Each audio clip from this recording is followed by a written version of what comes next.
Hello everyone, how are you all. कैसी चल रही है आपकी प्रिपरेशन अपनी एग्जाम्स की? प्लीज हमें कमेंट सेक्शन में बताइए। और अगर कोई भी डाउट है किसी भी सब्जेक्ट से रिलेटेड तो प्लीज हमें कमेंट सेक्शन में बताइए। हम पूरी की पूरी हेल्प करेंगे आपके डाउट्स को क्लैरिफाई करने के लिए। और अगर किसी भी सब्जेक्ट्स में आपको डाउट है, लाइक कॉमर्स के सब्जेक्ट्स हो गए, साइंस की, केमिस्ट्री, फिजिक्स या मैथ्स हो गया, या आपका इकोनॉमिक्स, अकाउंटेंसी या बिजनेस स्टडीज, या फिर आपको ज्योग्राफी, हिस्ट्री, किसी भी सब्जेक्ट में आपको डाउट है तो प्लीज कमेंट सेक्शन में बताइए। हम पूरी की पूरी ट्राई करेंगे आपके डाउट्स को क्लैरिफाई करने के लिए। और अगर ज़्यादा डाउट्स हो जाएंगे तो हम एक गूगल मीट क्लास लॉन्च कर लेंगे आपके डाउट्स को क्लैरिफाई करने के लिए। ओके। और प्लीज़ बताइए डिटेल में कि आपका रूटीन क्या चलता है। किसी भी आपको ज़्यादा स्ट्रेस तो नहीं आ रहा बोर्ड एग्जाम्स का? और अगर स्ट्रेस आ रहा है तो प्लीज़ उसको कॉप अप कीजिए, योगा कीजिए, एक्सरसाइज कीजिए और अच्छे अच्छे डाइट और फ्रूट लीजिए ताकि आपका स्ट्रेस एकदम से गायब हो जाए।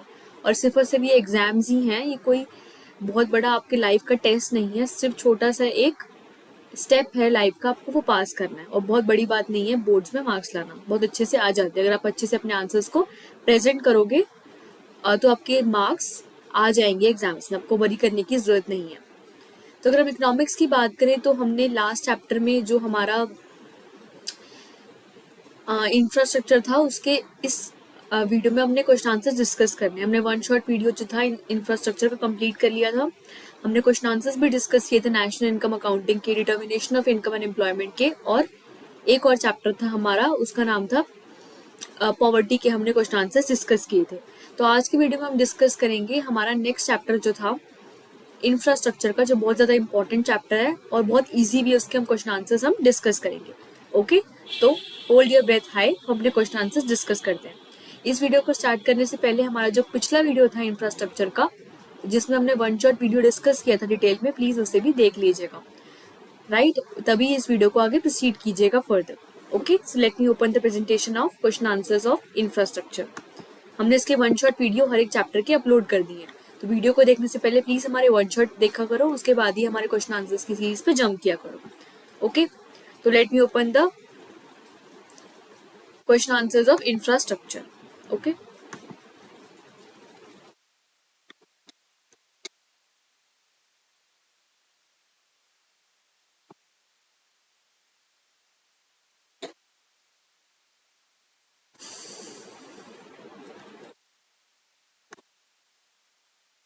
यहाँ पे गलती से मैंने रूरल डेवलपमेंट लिख दिया, बट यहाँ पे आपका इंफ्रास्ट्रक्चर आएगा।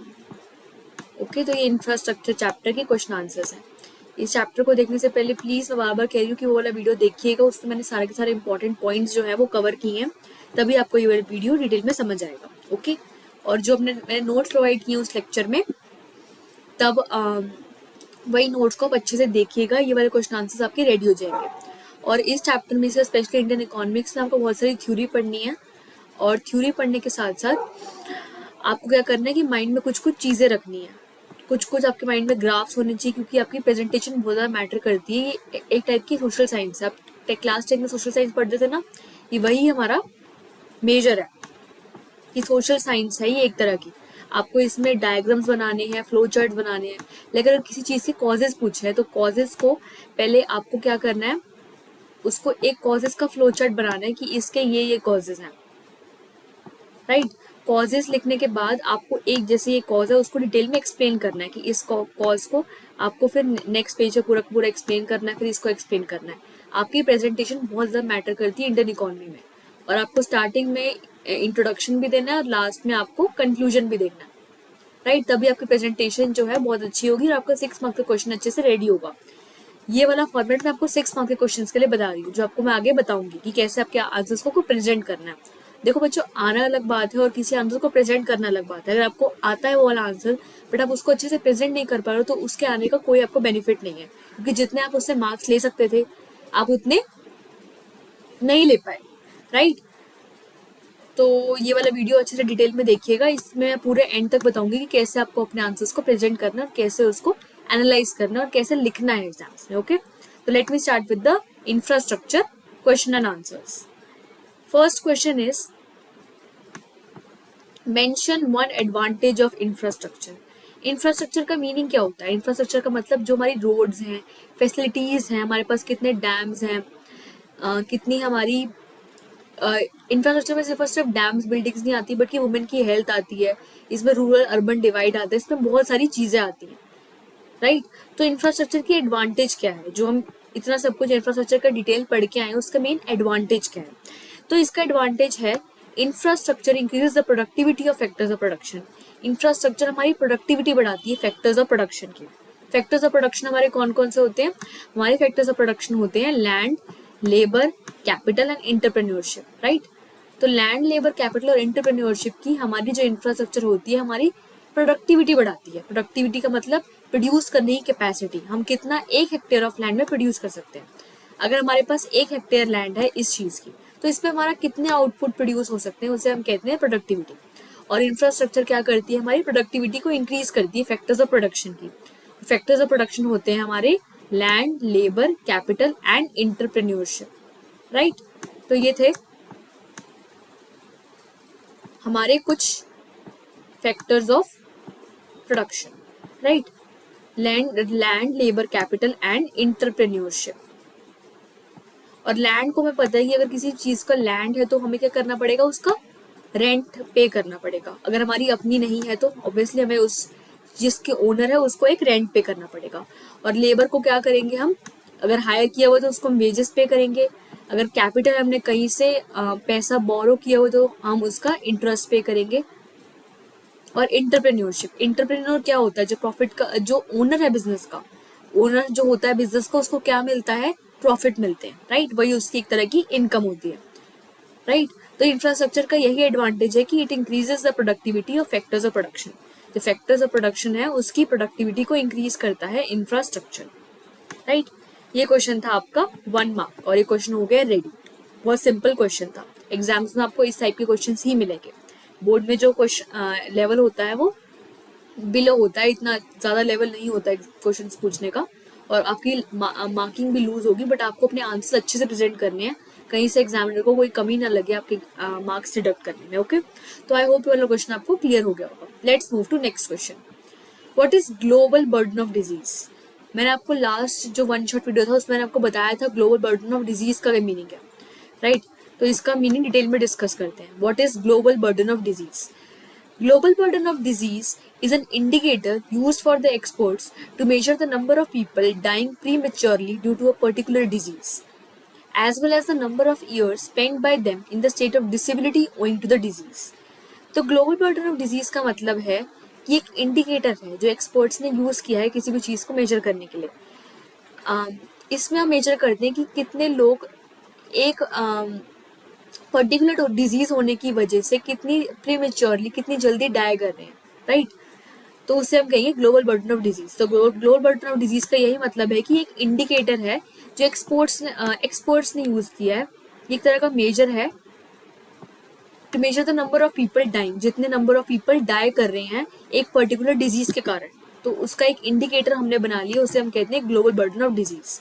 ये मेजर करता है number of years spend by them in the state of disability in the disease.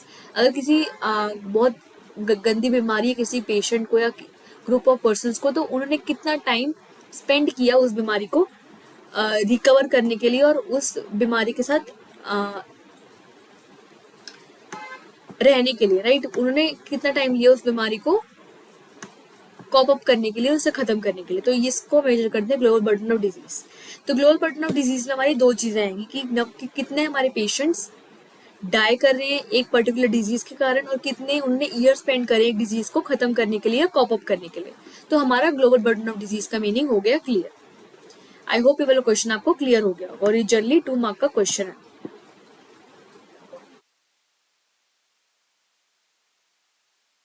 Right. Let's move to next question.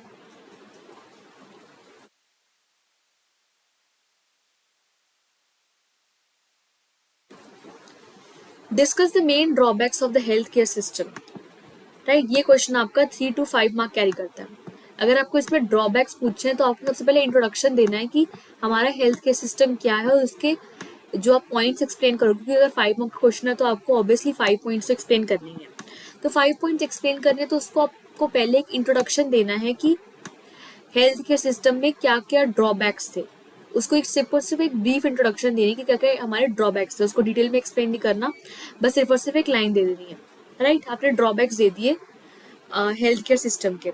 उसके बाद आपने जो पॉइंट्स लिखे हैं इस इंट्रोडक्शन में उसको आपको डिटेल में एक्सप्लेन करना है। अगर आपके पॉइंट्स ये वाले हैं, राइट, ये आपके पॉइंट्स है 1 2 3 4, तो उस पॉइंट्स को आपको डिटेल में एक्सप्लेन करना, डिटेल में आपको हर एक पॉइंट को एक्सप्लेन करना है। राइट, इस पॉइंट को आपको पहले जो फ्लो चार्ट आपने बनाया है, आपको इंट्रोडक्शन से पहले एक फ्लो चार्ट बनाने की, जिसको जैसे ड्रॉबैक्स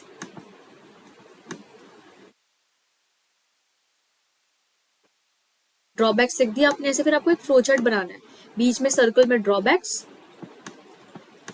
और यहाँ पे ऐसे ऐसे सन के शेप में आप बना देना और यहाँ पे पॉइंट्स लिख देना ऐसे ऐसे, और जो भी पॉइंट यहाँ पे लिखा है उसको आपको डिटेल में एक्सप्लेन करना है पहले। राइट, तभी आपका जो ये वाला क्वेश्चन है 6 मार्क्स के अकॉर्डिंग रेडी होगा। ओके, तो इसका आंसर हम रीड करते हैं। लास्ट में आपको एक कंक्लूजन भी देना है कि जो ड्रॉबैक्स है उसका सोल्यूशन क्या है, तो लास्ट में आपको एक कंक्लूजन भी प्रोवाइड करना है अपने ड्रॉबैक्स को हम कैसे खत्म कर सकते हैं। राइट, तो ड्रॉबैक्स ये वाला क्वेश्चन, हमने क्वेश्चन का एक इमेज हमारे माइंड में क्रिएट हो जानी चाहिए जब भी हम इंडियन इकोनॉमिक्स का क्वेश्चन पढ़ते हैं। तो इमेज क्रिएट होने के बाद हमें उस आंसर्स को उसी फॉर्म में प्रेजेंट करना है जैसे हमने सोचा है। तो इसका भी आंसर हम लीड कर लेते हैं जो बुक वालों ने प्रोवाइड किया। The main drawbacks of healthcare system are unequitable distribution of health services on existing healthcare system. It suffers from unequal distribution of institutions and manpower. तो फर्स्ट हमारा ड्रॉबैक है कि हमारा जो डिस्ट्रीब्यूशन है हेल्थ सर्विसेज की वो अनइक्वल है। राइट, अब हेल्थ सर्विसेज की डिस्ट्रीब्यूशन जो है वो हमारी अनइक्वल है, ये हमारा फर्स्ट ड्रॉबैक है। तो आपको जो आपने जो सर्कल सा बनाया था उसमें आपको फर्स्ट में लिखना है कि unequal distribution of health services, और नेक्स्ट पेज में आपको unequal distribution of health services उसको पूरा का पूरा चीज़ एक्सप्लेन करना। ब्लैक पेन से आपको अपनी हेडिंग लिखनी है और ब्लू पेन से आपको अपने आंसर्स लिखने हैं, और ब्लैक पेन के नीचे आपको क्या लिखनी है, अंडरलाइन भी करनी है, डबल अंडरलाइन, ताकि आपका आंसर्स बहुत ज़्यादा प्रेजेंटेबल लगे। तो फर्स्ट है कि inequitable distribution of health services on existing health care system suffers from inequitable distribution of institutions and manpower. तो जो हमारी डिस्ट्रीब्यूशन है सर्विसेज की मैन पावर में और इंस्टीट्यूशन में बहुत ज़्यादा अनइक्वल है, वो इक्वल नहीं है किसी तरह से। इंस्टीट्यूशन में बहुत ज़्यादा प्रपोर्शन है और मैन पावर में बहुत ज़्यादा कम प्रपोर्शन डिस्ट्रीब्यूट किया हुआ है। तो हमारा यही ड्रॉबैक है हेल्थ केयर सिस्टम का कि जो हमारी डिस्ट्रीब्यूशन हेल्थ सर्विसेज की बहुत ज़्यादा अनइक्वल है। राइट, तो हमारा फर्स्ट पॉइंट हो गया clear. About 70% of the India's population live in rural areas, but only 20% of the rural population are located in rural areas. तो हमारी 70% पॉपुलेशन जो है वो रूरल एरियाज में रहती है। रूरल एरियाज का मतलब विलेजेस में रहती है, बट 20% लोगों के पास ही एक्सेस है अच्छे हेल्थ केयर का। तो हमारा यही ड्रॉबैक है कि नेक्स्ट की हमारा जो रूरल पॉपुलेशन है उनको इतनी अच्छी हेल्थ केयर फैसिलिटीज नहीं प्रोवाइड की। तो इस पॉइंट का आपको एक पहले हेडिंग बनानी है, यहाँ पे इस अपने यहाँ पे लिखनी है उस हेडिंग को फ्लो चार्ट के अंदर, और नेक्स्ट पेज पे उस जो एक पॉइंट है उसको अच्छे से एक्सप्लेन करना। तो नेक्स्ट पॉइंट ये है कि अनइक्विटेबल access in rural areas of health services, but only 20% of the rural population are located in the rural areas. तो हमारी जो 20% जो हमारी हेल्थ केयर सर्विसेज हैं वही प्रोवाइड की जाती हैं रूरल एरियाज के अंदर। तो ये हमारा सेकेंड ड्रॉबैक हो गया। Most of the modern health infrastructure available only in the urban areas, but जो सेकेंड हमारा एडवांटेज है कि जो मॉडर्न हेल्थ इंफ्रास्ट्रक्चर है वो हमारा सिर्फ और सिर्फ अर्बन एरियाज के अंडर लोकेटेड है। राइट, तो जो मॉडर्न हेल्थ इंफ्रास्ट्रक्चर का मतलब जो अच्छी फैसिलिटीज हैं, अच्छे डॉक्टर की जो मशीन्स होती हैं, अच्छी इंफ्रास्ट्रक्चर मींस रोड रैम्स या ब्रिजेस, वो ज़्यादा अच्छी ज़्यादातर अर्बन एरियाज में लोकेटेड है, ना कि रूरल एरियाज में। तो यही हमारा नेक्स्ट ड्रॉबैक है हेल्थ केयर सिस्टम का।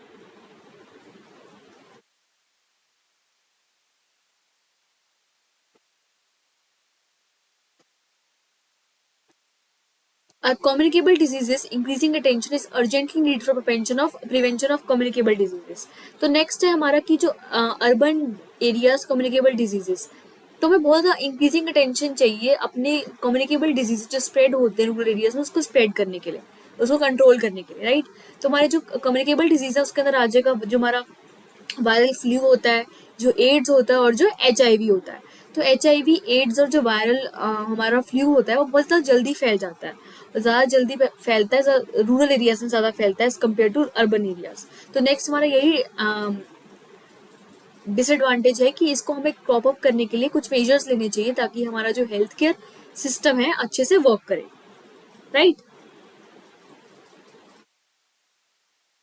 अब नेक्स्ट हमारा डिसएडवांटेज है personalization facilities. Sanitation facilities are not extremely poor in rural urban areas. तो बोथ अर्बन एरियाज में जो हमारी सिटीज के एरियाज है और जो रूरल एरियाज हैं उसमें दोनों में हमारे जो हेल्थ की फैसिलिटीज और सैनिटेशन की फैसिलिटीज है बहुत ज्यादा पुअर है। तो हमें कुछ मेजर्स लेने पड़ेंगे उसको हमें कॉप अप करने के लिए। Next is 30% of the houses do not have toilet facilities and condition in the urban areas, and the condition is even more worse in the rural areas. Improvement in sanitation facilities are immediately needed for good health of the people. तो next हमारा major है कि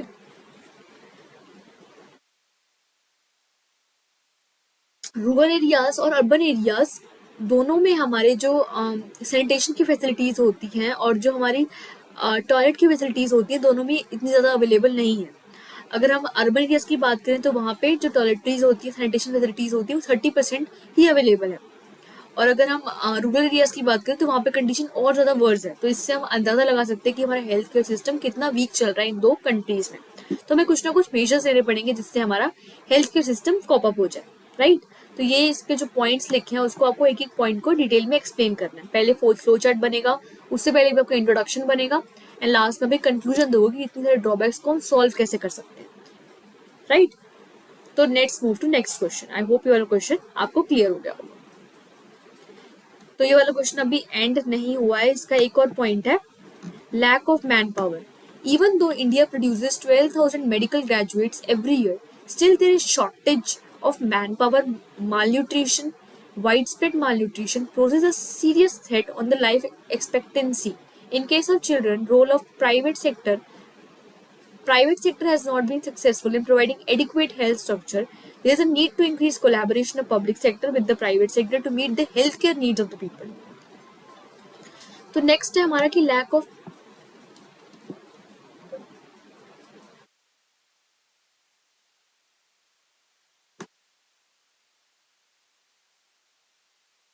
next है हमारा कि lack of man power, कि इतने जितने जो डॉक्टर्स वगैरह उनकी भी बहुत ज़्यादा कमी हो रही है आजकल के टाइम में।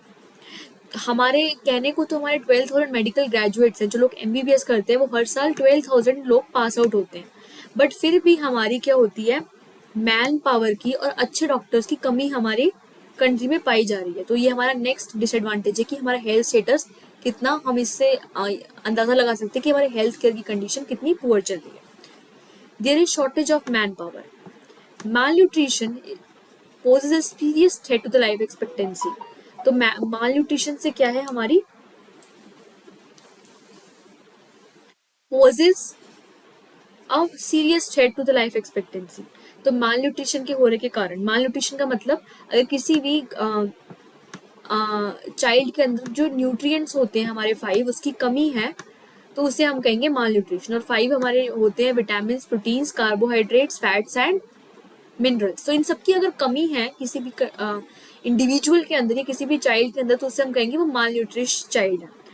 तो हमारी कंट्री में माल न्यूट्रिशन की भी बहुत ज़्यादा प्रॉब्लम पाई जाती है और चिल्ड्रन के अंदर स्पेशली जो छोटे 5 से अंडर लोग होते हैं वो थोड़े काफ़ी ज़्यादा माल न्यूट्रिश्ड होते हैं। तो ये हमारा एक और ड्रॉबैक है हेल्थ केयर सिस्टम का। तो हमें कुछ मेजर्स लेने पड़ेंगे जिससे हमारी जो मालन्यूट्रिशन की प्रॉब्लम है उसे हम कॉप अप कर पाए और अपने हेल्थ केयर सिस्टम को इम्प्रूव कर पाए, राइट। अब नेक्स्ट हमारा है कि प्राइवेट सेक्टर, जो प्राइवेट सेक्टर का रोल है वो भी इतना सक्सेसफुल नहीं हुआ है अपनी अच्छी हमें हेल्थ केयर सर्विस प्रोवाइड करने के लिए। तो हमारी कोलैबोरेशन जो होती है पब्लिक की प्राइवेट के साथ, तो पब्लिक और प्राइवेट की पार्टनरशिप को हम कहते हैं PPP, पब्लिक प्राइवेट पार्टनरशिप। तो हमें इसको एनकरेज करना चाहिए ताकि हेल्थ केयर सिस्टम हमारा अच्छा हो और जो हेल्थ केयर नीड्स लोगों को कमी हो रही है हेल्थ केयर अच्छी प्रोवाइड होने की वो उनको प्रोवाइड हो, तो हेल्थ केयर नीड्स फुलफिल हो लोगों की और उन्हें भी किसी भी हेल्थ केयर में उसमें कोई भी उनको कमी महसूस ना हो, राइट। तो ये हमारे कुछ कुछ ड्रॉबैक्स थे। इससे आपको एक इंपॉर्टेंट पॉइंट्स लर्न करने हैं आपको। जैसे आपको इतने सारे पॉइंट्स बनाए, आप उसका एक एक्रोनिम बना सकते हो, राइट।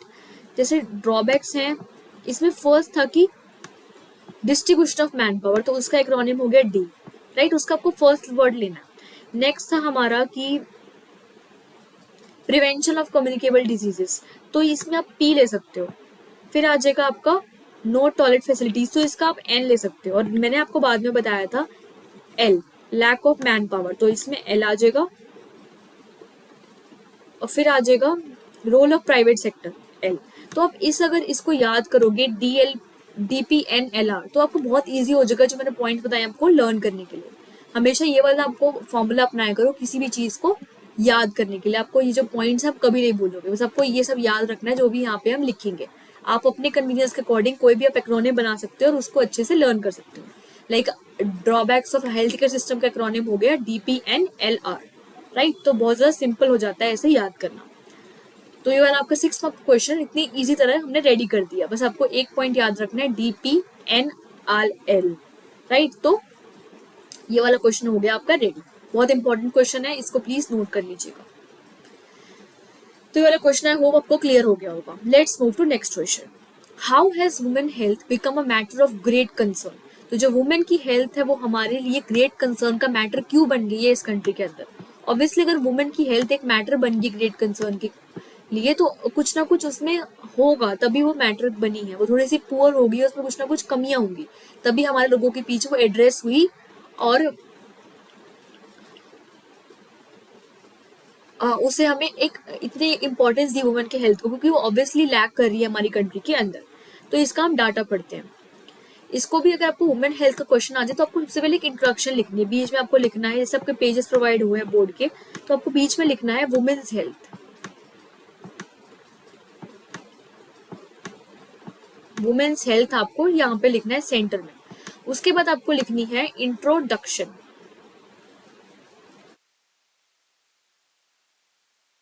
यहाँ पे आप इंट्रोडक्शन लिखोगे कुछ वुमेन हेल्थ के बारे में और आपको क्या क्या उसके बारे में पता है एक डीप के बारे में। फिर इसमें आपको पूछा है कि वुमेन हेल्थ इतना ग्रेट कंसर्न का मैटर क्यों है, तो इनडायरेक्टली ये पूछ रहा है कि उसकी इंपॉर्टेंस क्या है। तो आपको इंपॉर्टेंस के लिए एक फ्लो चार्ट बनाना है। आप फ्लो चार्ट ऐसे बना सकते हो या किसी ट्रायंगल शेप में बना सकते हो। तो जो भी पॉइंट्स आपने लिखे हैं उसको एक एक पॉइंट को आपको अच्छे से एक्सप्लेन करना है नेक्स्ट पेज पे। जो उसकी हेडिंग्स होगी उसको आपको लिखना है कैपिटल लेटर्स में, फिर उसके नीचे आपको उसको एक्सप्लेन करना है, right.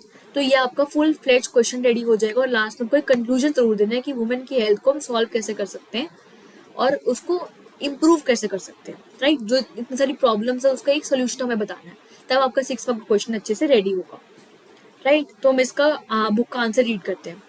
Women's health has become a matter of great concern because they suffer from many disadvantages as compared to man. तो वुमेन का हेल्थ हमारा बहुत इंपॉर्टेंट मैटर बन गया कंसर्न का, क्योंकि जो वुमेन होती है बहुत सारे डिसएडवांटेजेस सफर करती है, बहुत सारे जो चीज़ों में सोसाइटी के अकॉर्डिंग पीछे है मैन के अकॉर्डिंग। फर्स्ट है कि the child sex ratio decline from 945 in 1991 to 9.27 in 2001। तो हमारी जो चाइल्ड की सेक्स रेशियो है, जो कितने वुमेन होते हैं 1000, अगर हम डाटा निकालेंगे तो कितने हमारे मेन होंगे और कितने वुमेन होंगे। तो 945 हमारे वुमेन थे 1991 में, बट फिर हमारे वो कम होके हो गए थे 129.27। तो आप देख सकते हो कितना ज्यादा डिफरेंस है कि पहले तो हमारे बहुत ज्यादा थे जो चाइल्ड की सेक्स रेशियो थी, बट वो फिर डिक्रीज हो गई थी, राइट, 2001 के डाटा के according. It indicates growing incidence of female foeticide in the country. तो फीमेल फोर्टिसाइड, जो फीमेल्स को मार दिया जाता है उनके बर्थ होने से पहले ही, उसकी जो इंसिडेंस था वो इंक्रीज होता गया था, right. Around 3 lakh girls around 15 years of age are not only married but also have born a children once। तो 15 years की एज में जो हमारे गांव के एरियाज है उसमें जो लोगों की गर्ल्स की शादी करवा दी जाती है, बट वहां पे उन्होंने शादी भी करी बट उनका एक बेबी भी है। तो हम देख सकते हैं कि इतनी पुअर कंडीशन है वुमेन की हेल्थ की। 50% of married women between the age group of 15 to 24 have anaemia. तो मैरिड वुमेन की बात करें तो 50% जो मैरिड वुमेन है हमारी 15 से लेकर, क्योंकि हमें बताया कि 15 ईयर्स में भी उनकी शादी हो जाती है, तो 15 से 24 ईयर्स की एज में उनको एनीमिया है और उनको न्यूट्रिशनल एनीमिया, ये एक बीमारी होती है हमारी आइस से रिलेटेड। तो एनीमिया की बीमारी हमारी वुमेन्स के अंदर बहुत ज्यादा पाई जाती है, तो ये हेल्थ से रिलेटेड ही है वुमेन्स के। कॉज्ड बाय इन्फेक्शन, तो वो कुछ इन्फेक्शन से कॉज होती है, which has contributed to the 90% of the maternal death. तो जो इसने हमारी 90% कॉन्ट्रीब्यूट करी है मेटरनल डेथ। जो वुमेन प्रेग्नेंट होती है, उनका बेबी हो जाता है, तो इसकी बेबी होने वाला होता है, इसकी वजह से जो डेथ हुई है जो वुमेन की, वो हुई है। तो न्यूट्रिशनल एनीमिया और एनीमिया बहुत बड़ा कॉज है हमारे मैटर का, हमारी वुमेन की हेल्थ का। तो हमें कुछ ना कुछ एडिक्वेट स्टेप्स लेने चाहिए उसको हमें फुलफिल करने के लिए। Abortions have also become led to maternal mobility and mortality in India. तो अबॉर्शंस की वजह से जो अपना वुमेन होती है, अपना जो बेबी होती है वो अबॉर्ट कर देती है, उसकी वजह से भी मेटरनल मोबिलिटी हुई है और मोबिलिटी बहुत ज्यादा अफेक्ट हुई है। तो इससे हम अंदाजा लगा सकते हैं कि जो वुमेन की हेल्थ है उसकी स्टेट कितनी पुअर है और हमें कितने सारे स्टेप्स लेने चाहिए उसको फुलफिल करने के लिए। तो इसमें जो हमें बताया है इसका भी आप एक एक्रोनिम बना सकते हो वुमेन की हेल्थ को रेडी करने के लिए। जैसे यहाँ पे चाइल्ड सेक्स रेशियो, तो यहाँ पे आप लिख लोगे C, फिर आ जाएगा आपका फीमेल फोर्टिसाइड तो F, फिर आपका आ जाएगा G, गर्ल्स से G, फिर आ जाएगा एनीमिया और न्यूट्रिशन तो A, और एबॉर्शंस। तो ये आपका एक एक्रोनिम बन गया CCAAF। तो इसको अगर आप याद रखोगे तो आपको वुमेन की हेल्थ का टॉपिक पूरा अच्छे से याद हो जाएगा। और लास्ट में जैसे मैंने आपको बताया है, एक कंक्लूजन तो आपको प्रोवाइड करना ही करवाना है कि इस प्रॉब्लम को हम कैसे रेक्टिफाई कर सकते हैं। और आपका 5 मार्क का क्वेश्चन रेडी हो गया, right. Next is describe. I hope ये वाला क्वेश्चन आपको क्लियर हो गया होगा। Let's move to next question. कोई भी डाउट हो तो प्लीज हमें कमेंट सेक्शन में लिखिए, हम एक डाउट को अच्छे से सॉल्व करेंगे। Describe the meaning of public health. Discuss major public health measures undertaken by the state in recent years to control health diseases. तो हमें बताना है कि पब्लिक हेल्थ का क्या मीनिंग है और कौन से मेजर्स लिए हैं गवर्नमेंट ने जो हेल्थ डिजीजेस है और जो पब्लिक हेल्थ है उसको सॉल्व करने के लिए, राइट। तो इसका मीनिंग डिस्कस करते हैं। तो पब्लिक हेल्थ को हम स्टार्ट कर रहे हैं। Public health refers to approach in medicine that is concerned with the health of the community as a whole. तो पब्लिक हेल्थ का मतलब है, अगर हम हेल्थ ऑफ द कम्युनिटी की बात करें, सारे लोगों की बात करें, तो वो पब्लिक हेल्थ के अंदर आ जाएगी। एक एरिया में हमारे एक, या हम किसी भी लोकेलिटी को ले सकते हैं, हमारी पूरी सिटी ले सकते हैं, उसमें कितनी भी लोगों की हम हेल्थ को जान रहे हैं, उनकी क्या कंडीशन है, उनके हेल्थ की, उनकी हेल्थ कैसे चल रही है, उनका हेल्थ का स्टेटस क्या है, सारे लोगों की हेल्थ को देख रहे हैं, तो वो ऑब्वियसली पब्लिक हेल्थ के अंदर आएगा। The major public health measures undertaken by the state to control hair diseases are promotion of primary health के फैसिलिटीज। तो इसमें नेक्स्ट हमारा फर्स्ट पार्ट कंप्लीट हो चुका क्वेश्चन का। इसमें पूछा था हमारे कि पब्लिक हेल्थ का मीनिंग क्या है। अब नेक्स्ट इज पब्लिक हेल्थ के कौन कौन से मेजर्स लिए हैं गवर्नमेंट ने अपनी प्रॉब्लम को सॉल्व करने के लिए। फर्स्ट जो मेजर लिया है वो है कि primary health facilities. effectiveness of healthcare programs on incidents, there has been a significant expansion of public physical provision of health services। तो जो हमारी प्राइमरी हेल्थ सर्विसेज उनका बहुत ज्यादा एक्सपेंशन हुआ है, मतलब बहुत अच्छे से प्रोवाइड की गई है। During 1951 to 2000, number of hospitals and dispensaries have increased from 9,20,092 to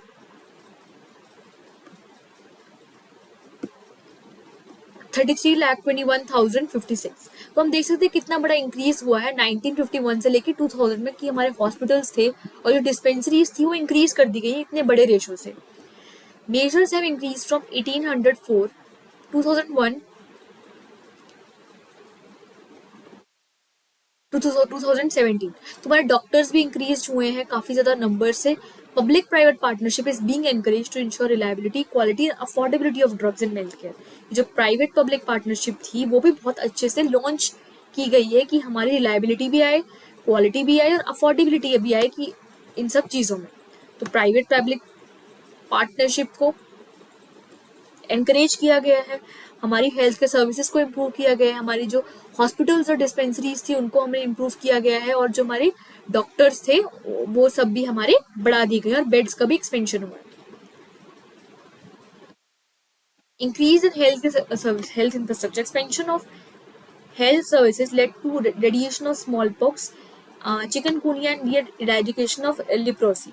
तो हमारे लेप्रोसी भी एक तरह की बीमारी है और स्मॉल पॉक्स भी है, चिकनगुनिया भी। तो हेल्थ सर्विसेज की वजह से क्या हुआ है हमारा कि जो इन सब बीमारियों की हमारी काफी ज्यादा इरेडिकेशन हुई है, मतलब वो काफी ज्यादा खत्म हुई है। तो हम देख सकते हैं कि हमारा जो हेल्थ इंफ्रास्ट्रक्चर था वो कितना अच्छे से डेवलप्ड हुआ है और उसमें कितनी सारी इंप्रूवमेंट्स आई है पास के कारण कुछ ना कुछ गवर्नमेंट की एक्टिविटीज से, राइट। तो ये क्वेश्चन हो गया आपका ready. Let's move to next question. List out the 6 systems of Indian medicine. हमें पता है कि हमारे ट्रेडिशनल मेडिसिन के हमारे 6 सिस्टम थे जो हमने डिस्कस भी किया था सस्टेनेबिलिटी के कंसेप्ट में, कि इसको हमें एनकरेज करना चाहिए अपनी सस्टेनेबल डेवलपमेंट को अचीव करने के लिए। वो थे हमारे आयुर्वेदा, योगा, यूनानी, सिद्धा, नेचुरोपैथी एंड ह्यूमोपैथी, राइट। ये थे हमारे 6 सिस्टम्स ऑफ इंडियन मेडिसिन। तो इसके भी आप एक एक्रोनिम लर्न कर सकते हो। उसका एक्रोनिम होगा SA, जैसे आपको कन्वीनियंट लगे आप उसके अकॉर्डिंग बना लो। SA,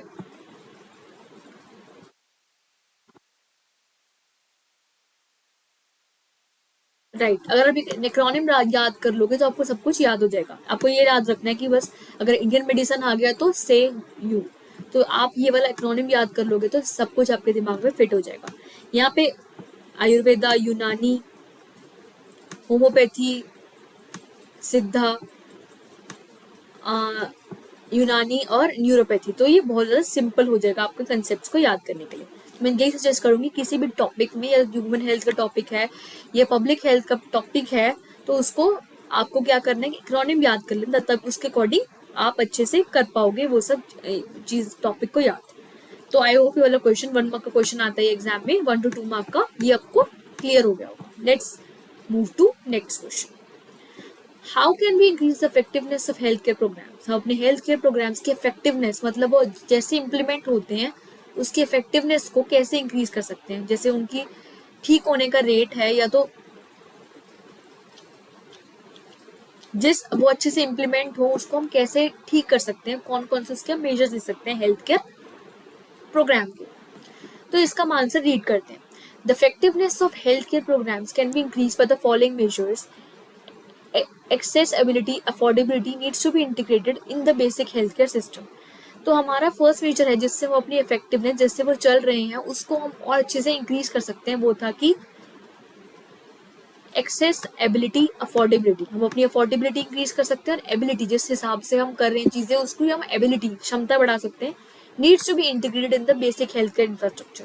तो हेल्थ केयर इंफ्रास्ट्रक्चर में क्या है, वो अपनी इंक्रीज कर सकते हैं अफोर्डेबिलिटी भी और एबिलिटी भी। Infrastructure. All citizens can get better health facilities and public health services are decentralized। तो लोगों को और अच्छी फैसिलिटीज तब मिल सकती है अगर हम पब्लिक हेल्थ सर्विसेज को डिसेंट्रलाइज कर देंगे। डिसेंट्रलाइज का मतलब होता है अगर हम जो हमारी लोअर यूनिट्स हैं उनको हम पावर दे देंगे, जो डायरेक्टली पब्लिक के साथ डील करती है, क्योंकि अगर पब्लिक के साथ डील करेगी तो उनको पता होगा सोसाइटी के बारे में। तो अगर हम उनको पावर दे देंगे तो हमारी हेल्थ केयर सर्विसेज जो है इम्प्रूव हो जाएंगी। Provide efficient services. Educational efficient health infrastructure, telecom and IT services can play an important role in improving the health infrastructure in the economy। तो जो हमारी IT और टेलीकॉम की सर्विसेज है वो बहुत ज़्यादा इंपॉर्टेंट रोल प्ले कर सकती है अपनी हमारी हेल्थ केयर सर्विसेज को इम्प्रूव करने के लिए।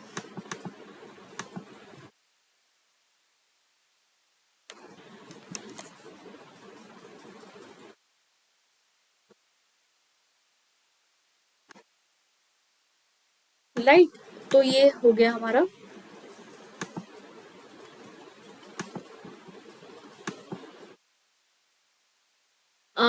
Public private partnership can ensure reliability, quality and affordability of drugs and medicine.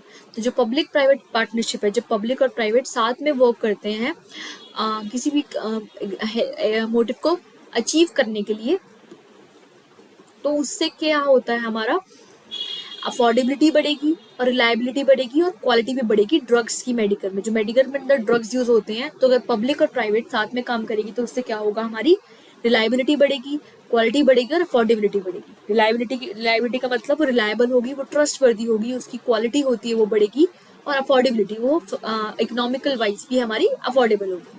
तो ये थी हमारी effectiveness of health care programmes, कैसे वो अपने हेल्थ केयर प्रोग्राम्स को और ज्यादा इफेक्टिव बना सकते हैं। राइट। तो ये था आपका नेक्स्ट टॉपिक। अब हम डिस्कस करेंगे इसके नेक्स्ट वाला क्वेश्चन। आई होप ये वाले जो इजी इजी क्वेश्चन आपको क्लियर हो गए, और डाउट है तो प्लीज हमें कमेंट सेक्शन में बताइए, प्लीज हेजिटेट ना करिए कोई भी डाउट पूछने से। नेक्स्ट इज, ये भी क्वेश्चन आपका 3 मार्क का आता है, ये 3 to 4 मार्क कैरी करता है आपके एग्जाम में, तो 3 to 4 मार्क का ये क्वेश्चन आता है। What is the importance of economic infrastructure? तुम्हें पता है कि 2 टाइप के हमें इंफ्रास्ट्रक्चर होते हैं, उसका आपको मीनिंग और डेफिनेशन बहुत अच्छे से याद होने चाहिए। एक होता है हमारा social infrastructure and next is are economic infrastructure. Social का मतलब सोसाइटी से रिलेटेड है, और इकोनॉमिक का मतलब होता है जो हमारी सपोर्टिंग सर्विसेज प्रोवाइड करता है, लाइक एनर्जी, ट्रांसपोर्ट और कम्युनिकेशन। अब ये इसकी इंपॉर्टेंस क्या है? So economic infrastructure is important as it provides productivity levels such as agriculture, industries providing supporting services like energy, transportation and communication etc. तो जो हमारा इकोनॉमिक इंफ्रास्ट्रक्चर है वो इसलिए जरूरी है क्योंकि वो हमें प्रोडक्टिविटी लेवल्स प्रोवाइड करवाता है। वो हमारी एग्रीकल्चर इंडस्ट्रीज को सपोर्टिंग सर्विसेज प्रोवाइड करवाता है, लाइक एनर्जी की, ट्रांसपोर्टेशन की और कम्युनिकेशन की। तो तभी हमारा इकोनॉमिक इंफ्रास्ट्रक्चर बहुत ज्यादा इंपॉर्टेंट मेजर है, और इसके लिए हमें स्टेप्स लेने चाहिए ताकि हमारा जो इकोनॉमिक इंफ्रास्ट्रक्चर है वो हमारा प्रमोट हो, राइट। तो ये क्या करता है, हमें एग्रीकल्चर सर्विसेज प्रोवाइड करता है, सपोर्ट की सर्विसेज प्रोवाइड करता है, लाइक एनर्जी की, ट्रांसपोर्टेशन की और कम्युनिकेशन की। तो ये वाला क्वेश्चन हो गया आपका क्लियर। ये भी आपका जनरली 1 और 2 मार्क्स का आता है, और इसको आपको पॉइंट्स में एक्सप्लेन करना है। इसके लिए आपको फ्लो चार्ट की जरूरत नहीं है, आप फ्लो चार्ट सिर्फ तभी बनाओगे जब आपके क्वेश्चन की वेटेज ज्यादा, right.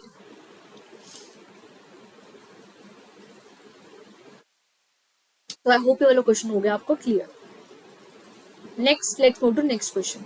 Give the meaning of conventional sources of energy. तो हमें पता है कि कन्वेंशनल सोर्सेज ऑफ एनर्जी का क्या मीनिंग है। कन्वेंशनल सोर्सेज का मतलब होता है वो रिसोर्सेज जो अभी लेटेस्ट यूज में आए हैं, जो अभी न्यू न्यू यूज में आए हैं, right, which are in use since long and can be store. तो जो अभी यूज में आए उसको हम स्टोर करके रख सकते हैं, तो उससे हम कहेंगे non conventional sources of energy, right. तो इसका अपोजिट होता है non conventional sources of energy, और हमें उसका भी मीनिंग पता है, हमने वन शॉट वीडियो में अच्छे से वो डिस्कस किया था, राइट। तो let's move to next question. I hope आपको ये भी 1 का क्वेश्चन आपको क्लियर हो गया होगा। इस वीडियो में मैंने आपको 1 मार्क के क्वेश्चन भी कवर करवाए हैं, 2 मार्क के भी और 6 मार्क्स के भी, क्योंकि आपके एग्जाम में यही पैटर्न होगा कि इस एग्जाम से इस वाले आपको चैप्टर से पर्टिकुलर आपको क्वेश्चन आएगा ही आएगा 1 मार्क का, और एक 4 या 3 का, और फिर आएगा 6, राइट। तो आपको उसी अकॉर्डिंग अपने आंसर्स को रेडी करना है, और आप प्लीज लेंथ देख लीजिएगा, जो इसमें लेंथ लिखी है उसको एक्सीड नहीं होनी चाहिए, उससे ज्यादा आपको नहीं लिखना है, क्योंकि ओवर राइटिंग भी बहुत कई बार आपके लिए बेनिफिट नहीं प्रोवाइड करेगी और आपके लिए हार्मफुल होगी, राइट। आपने बहुत सारा लिख दिया बट उसमें कोई काम की चीज नहीं है, तो ऑब्वियसली वो आपके लिए सही नहीं होगा।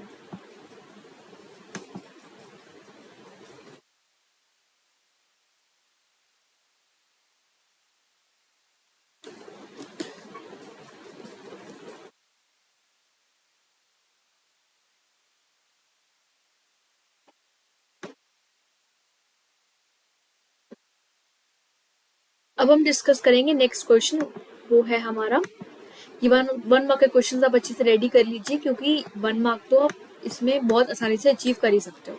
Next is, how can transmission and distribution losses be reduce. जो हमारे ट्रांसमिट, जो इलेक्ट्रिसिटी और एनर्जी को ट्रांसमिट होने के टाइम लॉसेज हैं, और जो डिस्ट्रीब्यूट होने के टाइम लॉसेज है, उसको हम कैसे रिड्यूस कर सकते हैं। प्राइवेटाइजेशन में help in reducing this losses.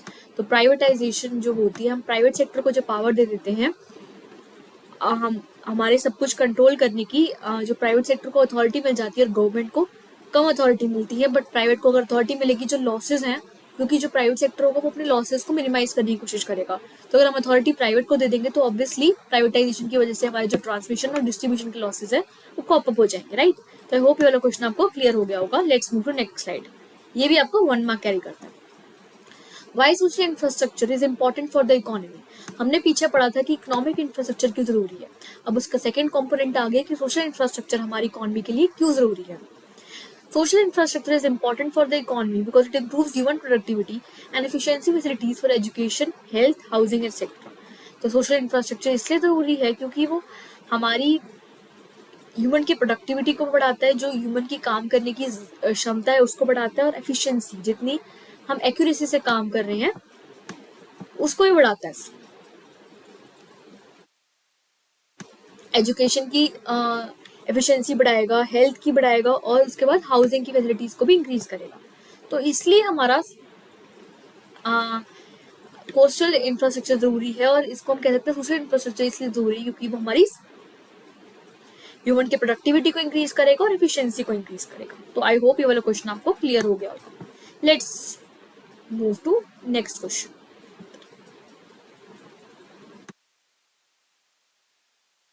What is mean by non conventional sources of energy? तो non conventional sources of energy का क्या मीनिंग है? तो नॉन कन्वेंशनल का मतलब होता है जो अभी न्यू न्यू यूज में आए हैं, अभी न्यू न्यू आए हैं और जो हमारे रिसेंटली यूज हुए हैं, वो काफी लंबे टाइम से हमारे यूज नहीं हो रहे थे, बट अभी न्यू न्यू यूज में आए हैं। नॉन कन्वेंशनल में आ जाएंगे हमारा सोलर एनर्जी, विंड एनर्जी, सब चीजें हमारी न्यू इन्वेंशन है, बट जो हमारी कोल, पेट्रोलियम और नेचुरल गैस है हमारी पिछली इन्वेंशन है। तो non conventional sources of energy क्या होता है? हमारी एक जो हमारी न्यू न्यू रिसेंटली आई है उसको हम स्टोर करके रख सकते हैं, तो उसे हम कहेंगे नॉन कन्वेंशनल। और इसका अपोजिट हो गया कन्वेंशनल। कन्वेंशनल का मतलब जो हमारी पिछली बहुत लंबे टाइम से यूज में चल रही है। तो ये वाला इजी सा क्वेश्चन आपको क्लियर हो गया होगा, 1 मार्क का। I hope to next let's move to next question. Explain the term infrastructure. अब हम इंफ्रास्ट्रक्चर चैप्टर रीड करें तो हमें इंफ्रास्ट्रक्चर का मीनिंग तो पता ही होना चाहिए, और टिप्स हमें याद होनी चाहिए इसकी definition. Explain the term infrastructure. Infrastructure refers to all activities, services and facilities which are needed to provide different kind of services in the economy. तो ऐसी सर्विसेज, जो सर्विसेज का मतलब होता है जो हम टीचिंग की सर्विस होगी, बैंकिंग की सर्विस होगी, या तो ट्रांसपोर्टेशन की सर्विस होगी, इस टाइप की सर्विस। या फैसिलिटी, फैसिलिटी का मतलब जैसे इलेक्ट्रिसिटी की फैसिलिटीज होती हैं, हमारी वाटर की फैसिलिटीज प्रोवाइड करते हैं कई जने किसी और स्टेशनरी की फैसिलिटी प्रोवाइड करते हैं। तो फैसिलिटीज अलग होती है, सर्विसेज अलग होती हैं। तो ऐसी टाइप की फैसिलिटीज, सर्विसेज जो हमारी which are needed to provide different kind of services, जो हमारी कंट्री को सर्विसेज प्रोवाइड करने के लिए जो चाहिए होती हैं, उसे हम कहेंगे infrastructure. It refers to all facilities, services which are needed to provide different kind of services in the economy. तो इस डेफिनेशन को आप प्लीज टिप्स पे याद रख लो, ये आपके एग्जाम्स में आ सकती है। तो आई होप ये वाला क्वेश्चन आपको क्लियर हो गया होगा, 1 मार्क का। Let's move to next question. What are the indicators of health status of a country? तो हमें अगर हेल्थ स्टेटस बताना है कि पूरी हमारी कंट्री है, इसका हेल्थ इंफ्रास्ट्रक्चर स्टेटस कैसे चल रहा है, तो हम कौन से इंडिकेटर्स यूज करेंगे, हम कौन सी टेक्निक्स यूज करेंगे अपनी हेल्थ को चेक करने के लिए? Health status is usually measured by the terms of life expectancy, by infant mortality rate, birth rate, death rate, along with the incidence of communicable and non-communicable diseases. तो health status हमारा major होता है life expectancy से। एक हमारा जो individual है वो हमारा कितने टाइम जिएगा। इन्फेंट मोर्टेलिटी, जो 1 साल से पहले जितने भी हमारे इन्फेंट्स की डेथ हो जाती है, तो मोर्टेलिटी रेट्स होते हैं हमारे, जो जितनी फीमेल्स होती हैं जो अपनी बेबी बियर करती हैं एक बार लाइफ में, उनके पास क्या होता है, उनकी कितनी डेथ हो जाती है, तो उसके अकॉर्डिंग ये सब चीज़ों से हमारी जो हेल्थ इंफ्रास्ट्रक्चर है वो मेजर होगा। हमारी जो लाइफ एक्सपेक्टेंसी, ऑब्वियसली किसी कंट्री की अगर हम लाइफ एक्सपेक्टेंसी मेजर करें तो वो ज़्यादा होनी चाहिए, तभी उस कंट्री का हेल्थ स्टेटस अच्छा है। और बर्थ रेट भी हमारे इतने ज़्यादा भी नहीं होना चाहिए कि हमारी पॉपुलेशन एक्सीड हो जाए और बढ़ती जाए। इनफैक्ट मोर्टेलिटी रेट और मोटरनल मोर्टेलिटी रेट तो ऑब्वियसली कम होने चाहिए, और डेथ रेट हमारा कम होना चाहिए along with incidents communicable and non communicable diseases. और अगर हमारी कंट्री में कम्युनिकेबल और नॉन कम्युनिकेबल डिजीजेस की जो रेशो है वो क्या चल रही है, उससे पता चलता है हमारी की हेल्थ स्टेटस क्या है हमारी कंट्री का। तो ये आपका 2 मार्क का क्वेश्चन होता है, ये हो गया ready. Let's move to next question. Explain the 2 categories in which infrastructure is divided, how are both interdependent. तो हमें बताना है कि इंफ्रास्ट्रक्चर जो डिवाइड होता है हमारी, उसकी 2 कैटेगरीज कौन सी हैं। हमें पता है कि हमारा इंफ्रास्ट्रक्चर 2 टाइप्स पे डिवाइडेड है, उसका नाम है सोशल इंफ्रास्ट्रक्चर और इकोनॉमिक इंफ्रास्ट्रक्चर। तो उसका हमें कैटेगरीज बतानी है, उसका एक थोड़ा बहुत मीनिंग बताना है कि उसका मीनिंग क्या है और वो इंटरडिपेंडेंट कैसे हैं, वो दूसरे से अलग क्यों है। तो इसका हम आंसर रीड करते हैं। The infrastructure can be categorize into 2 heads, economic infrastructure and social infrastructure. Economic and social infrastructure together helps in the overall development of the economy. तो हमारा जो इंफ्रास्ट्रक्चर है वो डिवाइडेड है इकोनॉमिक इंफ्रास्ट्रक्चर में और सोशल इंफ्रास्ट्रक्चर में, और इकोनॉमिक और सोशल साथ साथ ही हेल्प करते हैं हमारी पूरी डेवलपमेंट की, इकोनॉमी की हमारी पूरी डेवलपमेंट हो रही है उसमें हमारा कंट्रीब्यूट करते हैं इकोनॉमिक इंफ्रास्ट्रक्चर भी और सोशल इंफ्रास्ट्रक्चर भी। तो economic infrastructure improve productivity levels in productive sectors such as agriculture, industry providing supporting services। तो जो हमारी इकोनॉमिक इंफ्रास्ट्रक्चर होती है, हमारी प्रोडक्टिविटी, जितनी हमारी प्रोडक्शन हो रही है पर हेक्टेयर लैंड में, उसको हम प्रोडक्टिविटी लेवल को इम्प्रूव करती है। उन सेक्टर्स में लाइक एग्रीकल्चर में इम्प्रूव करेगी, इंडस्ट्रीज में इम्प्रूव करेगी, कुछ सपोर्टिंग सर्विसेज प्रोवाइड करने के कारण, लाइक ट्रांसपोर्टेशन हो गया, हमारा कम्युनिकेशन हो गया और एनर्जी हो गया। तो इकोनॉमिक इंफ्रास्ट्रक्चर का मतलब होता है ये हमारी प्रोडक्टिविटी इंप्रूव करेगी प्रोडक्टिव सेक्टर्स में, लाइक एग्रीकल्चर में, इंडस्ट्री में, कुछ सपोर्टिंग सर्विसेज प्रोवाइड करेगी, ट्रांसपोर्टेशन की, कम्युनिकेशन की और एनर्जी की। और सोशल हो जाएगा improve economic productivity and efficiency facilities of education, health, housing etcetera. Social infrastructure improve economic productivity. Social infrastructure क्या करता है? इकोनॉमिक की प्रोडक्टिविटी इंप्रूव करता है और एफिशिएंसी इंप्रूव करता है। जो हमारी एजुकेशन, हेल्थ और हाउसिंग है उसकी एफिशिएंसी इंप्रूव करता है। तो दोनों साथ साथ चलती है, दोनों की बहुत सप्लीमेंट्री और कॉम्प्लीमेंट्री, दोनों इकट्ठे चलते हैं और साथ साथ चलते हैं। तो तब ये दोनों इंटरडिपेंडेंट है, इनका कोई लिंक नहीं है आपस में। इकोनॉमिक अलग चीज से डील करता है और हमारा सोशल अलग चीज से डील करता है। तो ये हो जाएगा हमारा इसका मीनिंग। तो अब हम डिस्कस करेंगे नेक्स्ट क्वेश्चन। बहुत सिंपल सिंपल क्वेश्चंस हम डिस्कस कर रहे हैं, ये भी आपका 3 मार्क का आता है, right. How do infrastructure facilities boost production. हमारी जो इंफ्रास्ट्रक्चर फैसिलिटीज है हमारी प्रोडक्शन को कैसे बूस्ट करती है? Infrastructure provide supporting services in the middle areas of industry and agriculture production. Agriculture production depends upon the development of infrastructure facilities. तो infrastructure क्या होता है? हमारी सपोर्टिंग सर्विसेज प्रोवाइड करता है। सपोर्टिंग सर्विसेज का मतलब मेन सर्विसेज प्रोवाइड नहीं करता, बट थोड़ी बहुत सपोर्ट की सर्विसेज है हमारा इंफ्रास्ट्रक्चर प्रोवाइड कर देता है मिडल एरियाज ऑफ इंडस्ट्री और एग्रीकल्चर के अंदर। Agriculture production depends upon development of infrastructure. जो हमारे एग्रीकल्चर का प्रोडक्शन है वो हमारा डिपेंड करेगा इंफ्रास्ट्रक्चर के अंदर, और हमारा जो इंफ्रास्ट्रक्चर है वो डिपेंड करेगा एग्रीकल्चर के अंदर। लाइक हमारी रोडवे फैसिलिटीज, ट्रांसपोर्ट है, वो डिपेंड करेगा हमारे एग्रीकल्चर की, कितना हमारे एग्रीकल्चर की प्रोडक्टिविटी और उसकी कितने हेक्टेयर्स ऑफ लैंड में क्या प्रोडक्शन चल रही है, राइट। तब भी हमने बताया है कि उसके पता चलेगा कि हमें हमारी प्रोडक्टिविटी क्या चल रही है। तो हमारा इंफ्रास्ट्रक्चर तभी पता चलता है कि हमारी प्रोडक्टिविटी क्या चल रही है। सपोर्टिंग सर्विसेज प्रोवाइड करता है इंडस्ट्री के अंदर और एग्रीकल्चर के अंदर। तो एग्रीकल्चर प्रोडक्शन से क्या होता है? हमारी डेवलपमेंट होती है इन सब चीज़ों की, रोडवेज की, ट्रांसपोर्ट की, एक्सेट्रा। तो ऑब्वियसली हमारी जो प्रोडक्शन होती है वो बूस्टअप हो जाती है। तो इसको एक्सप्लेन करने के लिए आप एक फ्लो चार्ट भी यूज कर सकते हो।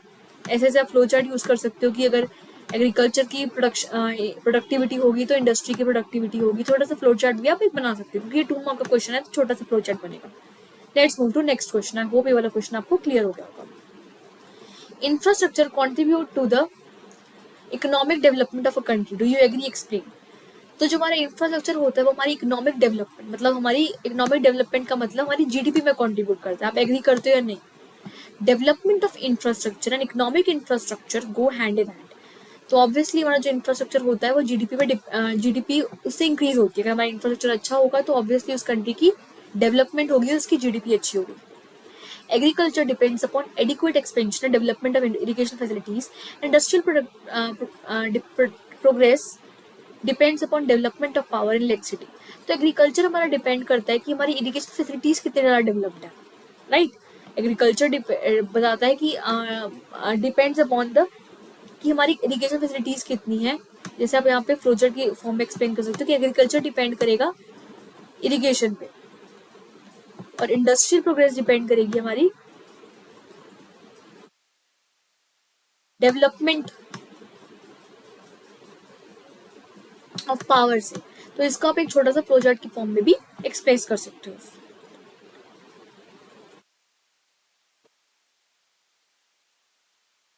Electricity generation, transport and communication contribute to the normal development of a country, और इन सब चीजों से हमारी डेवलपमेंट बढ़ती है।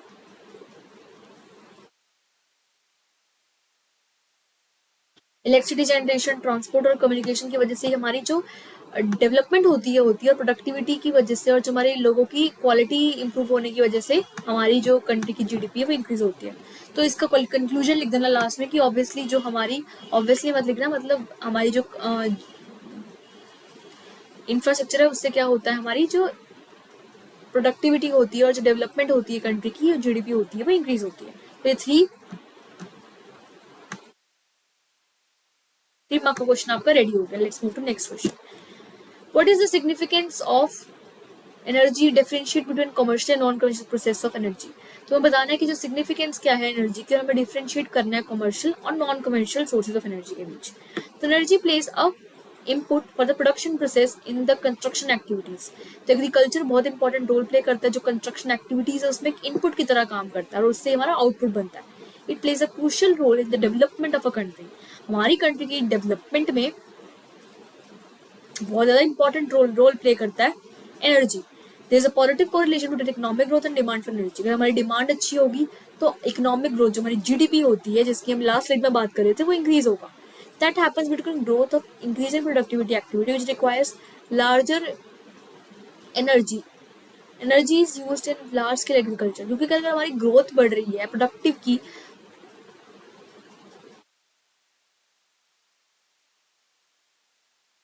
अगर हमारी प्रोडक्टिव एक्टिविटी बढ़ रही है तो इसका मतलब हमारी एनर्जी ज्यादा यूज होगी, और एनर्जी यूज होगी तो एग्रीकल्चर में भी हमारी लार्ज स्केल में एनर्जी यूज होगी और प्रोडक्शन और ट्रांसपोर्टेशन फैसिलिटीज इंक्रीज होंगी। और फार्म इक्विपमेंट हमारा बढ़ेगा तो हमारी कुकिंग लाइटिंग में भी एक्टिविटीज इंक्रीज होगी, और ये इसकी सिग्निफिकेंस है। राइट, यही था इसका meaning. What are the three basics, I hope ये वाला क्वेश्चन आपको क्लियर हो गया होगा। ये हो गया आपका थ्री मार्क का question ready. What are the three basic source of generating power. तो हमारे पावर जनरेट करने के लिए, हमारा पावर का टॉपिक था, हमारा इससे पहले वाला एनर्जी का टॉपिक था, और हम आप ये वाला टॉपिक भी हम डिस्कस कर चुके हैं अपनी वन शॉट वीडियो में। The three basic source of generating power, electric power, hydro electric and nuclear power. तो थ्री बेसिक सोर्स है हमारे हाइड्रो पावर, जो हमारी वाटर से एनर्जी जनरेट होती है, इलेक्ट्रिक जो हमारी इलेक्ट्रिक वायर्स होती है उससे इलेक्ट्रिसिटी जनरेट होती है, और न्यूक्लियर जो हमारे जो यूरेनियम और थोरियम जैसे मेटल्स होते हैं उससे हमारी, जिसमें बहुत ज्यादा पावर होती है, बहुत ज्यादा एनर्जी होती है, उससे हमारी एनर्जी जनरेट होती है। तो ये था आपका नेक्स्ट क्वेश्चन। आपका नेक्स्ट क्वेश्चन भी खत्म हो गया। अब हम डिस्कस करेंगे next question. What is meant by transmission and distribution losses, how can the be reduced. तो जो हमारे ट्रांसमिशन और डिस्ट्रीब्यूशन लॉसेस है उसका क्या मीनिंग है, उसको हम कैसे कम कर सकते हैं। इलेक्ट्रिक पावर ट्रांसमिशन,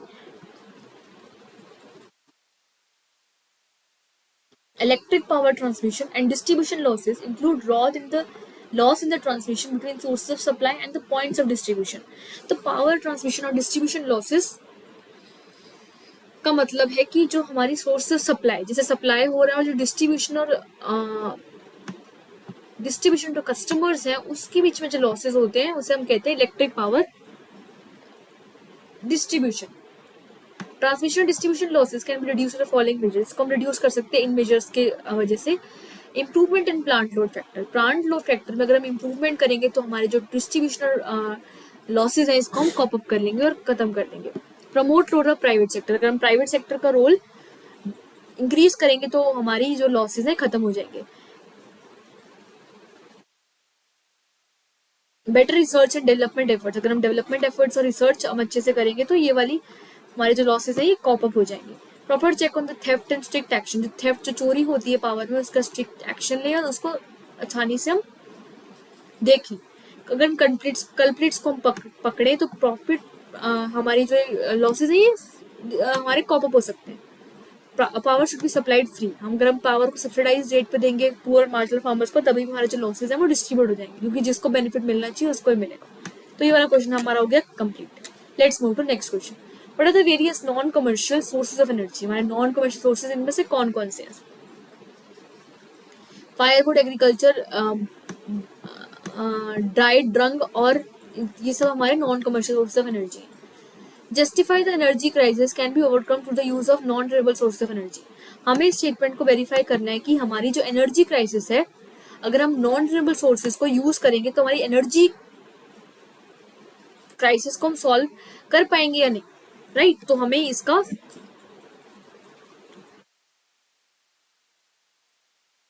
मीनिंग बताना है कि अगर हमारे सच में एनर्जी जो क्राइसिस है उसको हम ओवरकम कर सकते हैं अगर हम non renewable source of energy को यूज करें तो इसको हम डिफाइन करेंगे। तो इसको प्रेजेंट करने के लिए आपको पहले एग्जाम में लिखना है यस, यस, और ये पूरी की पूरी लाइन लिख देनी है। और उसको जो इसको जस्टिफाई करना है तो ऑब्वियसली इसको बहुत सारे जो एग्जामिनर उसको बहुत सारे इंपॉर्टेंट अच्छे अच्छे पॉइंट्स देने पड़ेंगे। तो आपको यहाँ पर लिखना है it can be justified with the following points. उसको फिर आपने एक पॉइंट लिखना है, पहले फ्लोचार्ट बनाना है, फिर उसके पॉइंट्स लिखना, लास्ट में कंक्लूजन लिखना है, राइट। तभी आपका 6 मार्क का क्वेश्चन है वो रेडी होगा। तो आंसर इसका रीड करते हैं। Being a tropical country, India has unlimited potential for renewable sources of energy like solar energy, wind energy, geothermal energy, biogas and tidal power. तो हमारी इंडिया एक ट्रॉपिकल कंट्री है। ट्रॉपिकल कंट्री का मतलब एक हीट आती है इसको, तो इसके बाद बहुत अच्छा पोटेंशियल है अपनी रिन्यूएबल रिसोर्सेज को यूज करने का, नॉन रिन्यूएबल रिसोर्सेज का, लाइक एनर्जी हो गया, सोलर एनर्जी, जियोथर्मल एनर्जी और बायोगैस और टाइडल पावर। तो इन सब अगर कोई यूज करेगी तो हमारी जो एनर्जी बहुत अच्छे से यूज होगी। They do not rely on fossil fuel and avoid carbon emissions and provide additional supply of electricity. तो इससे क्या होगा कि ये सब हमारे जो non conventional source of energy हैं ये क्या करते हैं, इन सब चीज़ों पे डिपेंड नहीं करते कि हमारी फॉसिल फ्यूल पे डिपेंड नहीं करते कि अगर फॉसिल अच्छा होगा तो ये भी अच्छी होंगी, बट ये कार्बन एमिशंस को अवॉइड करते हैं और फॉसिल फ्यूल पर डिपेंड नहीं करते, और ये बहुत अच्छा इलेक्ट्रिसिटी का सप्लाई प्रोवाइड करते हैं। India facing serious power crisis as power generation state official insufficient in comparison to its demand. तो इंडिया बहुत ज़्यादा पावर क्राइसिस फेस कर रही है हमारे रिसेंट टाइम में, क्योंकि हमारी जितनी डिमांड है उसके अकॉर्डिंग हमारी सप्लाई जनरेट नहीं हो पा रही है। On such natural resources offers economic social infrastructure benefits and help to fight the power crisis. तो इससे क्या होगा, हमारी जो इकोनॉमिक इंफ्रास्ट्रक्चर है वो उसको बेनिफिट मिलेगा और जो हमारी पावर क्राइसिस है वो सॉल्व हो जाएगी। और लास्ट में आपको कंक्लूजन प्रोवाइड करना है कि एक आपको स्टेप देना है कि उस जैसे इसको हम कॉप अप कर सकते हैं। कॉप अप तो कर ही सकते हैं, बट एक मेजर दे देना है कि हमारे नॉन रिन्यूएबल सोर्सेज का बेनिफिट क्या है। तो इसके साथ आपका चैप्टर हुआ फिनिश। और आपको कोई भी डाउट है तो प्लीज कमेंट सेक्शन में बताइए, हम पूरी की पूरी ट्राई करेंगे अपने डाउट्स को क्लैरिफाई करने के लिए। ओके स्टूडेंट, चैप्टर को रिवाइज करके आना, बहुत ज़्यादा इंपॉर्टेंट चैप्टर है ये, बार बार मैं कह रही हूँ, बहुत इसके ज़्यादा वेटेज भी है एग्जाम्स में, तभी आप कर पाओगे अच्छा स्कोर, तभी आप जब आप सारे के चैप्टर्स को अच्छे से रेडी करोगे, राइट। किसी भी चैप्टर को लीव नहीं करना है, अपनी प्रेजेंटेशन अच्छे से देनी है एग्जाम्स में, और अच्छे से आप कर लोगे। आई नो आप अच्छे स्टूडेंट्स हो, आपने पूरी सारी मेहनत करी, आपका रिजल्ट भी अच्छा आएगा। ओके एग्जाम्स का स्ट्रेस नहीं लेना है, वॉक करते रहना है, राइट। अच्छा पानी पीना है काफ़ी, 2-3 लीटर दिन में, राइट। तो अच्छे से आपको प्रिपरेशन करनी है आपकी एग्जाम्स की, आप अच्छे से कर लोगे, आई नो।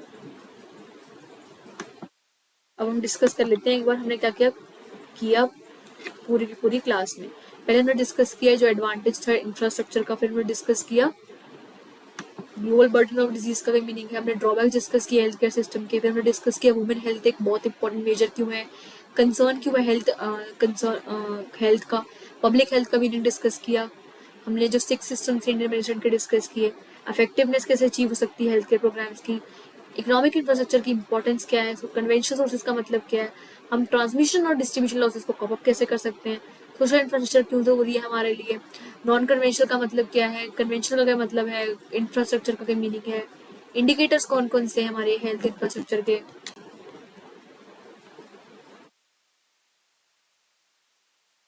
इंफ्रास्ट्रक्चर हमारी कौन सी दो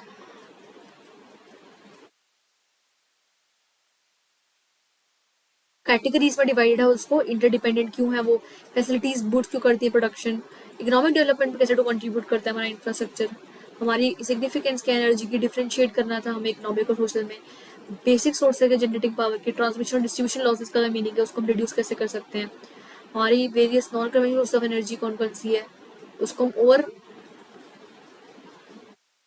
ओवरकम कैसे कर सकते हैं non renewable sources of energy से एनर्जी क्राइसिस को। तो ये था हमारा चैप्टर की पूरी एक्सप्लेनेशन। तो कोई भी डाउट तो प्लीज हमें कमेंट सेक्शन में बताइए। Okay students, bye bye, take care, अच्छे से रिवाइज करके आने इस वीडियो में, और नेक्स्ट वीडियो में हम डिस्कस करेंगे जो